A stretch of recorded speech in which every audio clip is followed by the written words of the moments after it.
आजचा दिवस फक्त एका राजाची जयंती नाही, हा दिवस आहे जनतेच्या मनात घर करणाऱ्या राजाचा, राजर्षी शाहू महाराजांचा। 2 एप्रिल 1894 रोजी कोल्हापूरच्या दरबारात एका ऐतिहासिक क्षणाचा उदय झाला। ब्रिटिश गव्हर्नर लॉर्ड हॅरिस, राजे, सरदार, जहागीरदार आणि हजारो प्रजेच्या साक्षीने शाहू महाराजांचा राज्याभिषेक संपन्न झाला आणि त्याच दिवशी एक जाहीरनामा जारी करण्यात आला होता।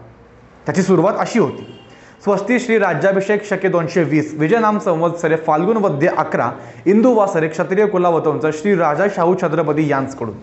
या शब्दातच त्यांच्या विचारांची दिशा स्पष्ट होती। सत्तेचा उद्देश नव्हता, तर होता प्रजेला सुखी, तृप्त आणि न्यायी जीवन देण्याचा। ते पहिले होते ज्यांनी शिक्षण सर्वांसाठी खुले केलं, आरक्षण देऊन मागासवर्गांना न्याय दिला आणि एकच मंत्र दिला: माणूस जातीवर नाही, माणूसपणावर ओळखावा। आज आपण ज्या लोकशाहीत जगतो तिच्या बीजाची पेरणी राजर्षी छत्रपती शाहू महाराजांनी त्या जाहीरनाम्यातूनच केली होती। तेव्हा आज त्यांच्या जयंतीनिमित्त आपण एक पाऊल पुढे टाकूयात, समतेच्या, शिक्षणाच्या आणि न्यायाच्या मार्गावर।